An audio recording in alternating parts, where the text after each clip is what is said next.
Here's a quick review of subject and verb. These are crucial ideas, crucial ingredients for sentences, because if you don't have a subject and a verb working together in a sentence, you usually don't have a complete sentence. You need to create a subject and a verb, put a subject and a verb somewhere in your sentence to create something that is not a sentence fragment. The exception is an imperative sentence, when you give a command, when you tell someone go away or close the door. You don't have to include a subject. A subject is usually a noun or a pronoun. A noun is a person, a place, a thing, an idea, an animal. In the first sentence, my first example sentence, the escalator is the noun, and it's the subject of the sentence. A subject can also be a pronoun, a word that replaces a noun. So the pronoun she is functioning as the subject in the next sentence. Subjects can also be gerunds or infinitives, and this is a little tricky, because a gerund or an infinitive is a word that derives from a verb but is being used as a noun. A gerund is a verb in the ing form being used as a noun. The example here is running. Running hurts my knees. The word running is a gerund, and it's being used as a noun to indicate something like the action of running or the act of running. And clearly it functions as a subject because the verb hurts is working together with the subject running. Running hurts. In the second example, to share is an infinitive, and it's the subject of the sentence. The verb is. So to share is difficult. This means something like the act of sharing, the task of sharing, the activity of sharing is difficult. Okay, we normally think of the subject as somehow being in charge of the verb or controlling the verb, and the verb giving us information about what it is the subject is doing or what kind of situation or condition the subject is in. So if the subject is acting, is performing an action, then we will find a verb that indicates some kind of action, like they fought over the money. The word fought tells us what action the subject is engaged in, and the subject here is the word they. Not all verbs do that. Some verbs are verbs of condition or state. They simply tell us the way something is, how something is.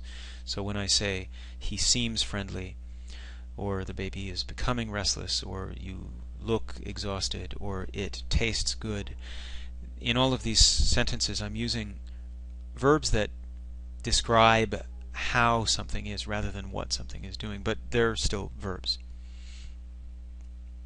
Okay, some basics which are kind of obvious. A subject can be one word or more than one word.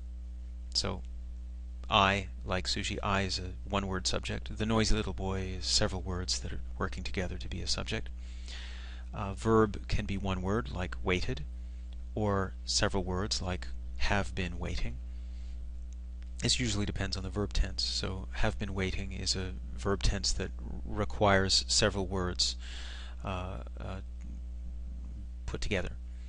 And you can't really, in that sentence, I have been waiting a long time, you can't say that one of those words is the verb. They're working all together as the verb. Okay, you can have several subjects controlling one verb. The woman and her poodle, that's two subjects, are eating sushi, so one verb, are eating, is being controlled by those two subjects. And likewise, you can have one subject and more than one verb. So I is the subject. I like sushi but don't eat it often. There are two verbs. I like and I don't eat. So there are all kinds of possibilities here.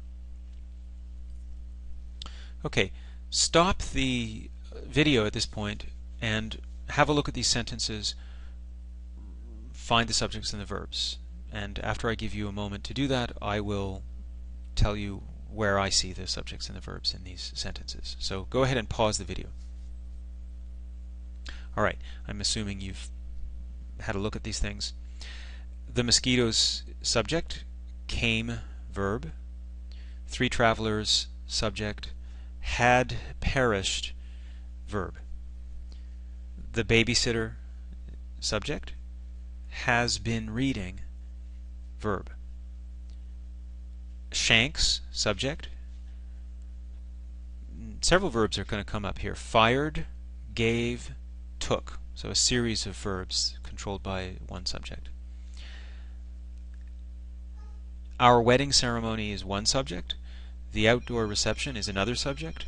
So we have 2 subjects and 1 verb, were. The next sentence has a verb, requires, and the subject is a gerund. So making is the subject, or to put the whole idea in there, making perfect pie crusts. That's the subject. The verb are is, here's a confusing one. Here are several examples of addictive behavior. The word are is the verb, but in this case the subject comes after the verb. So several examples of addictive behavior, that's the subject. If you wanted to boil it down to one word, it would be examples. So in this case the subject comes after the verb, and you should be careful not to think that the word here is the subject. There are a number of constructions like this, and I just used one. The word there, or the construction there are, or there is. Here are, here is. These are called expletive constructions, and they essentially delay the arrival of the verb or arrival of the subject until after the verb. Okay, the next sentence has several verbs, take, give, and get, but no subject because these are commands, imperatives. The subject is understood. To the left of the hallway is the master bedroom. The verb is, and the subject is the master bedroom. Here we've inverted the order of the subject and the verb for reasons of drama, to make a sort of impressive declaration. And in the last sentence, the verb is got, and the subjects are Alice and Jeff. Okay, that's it.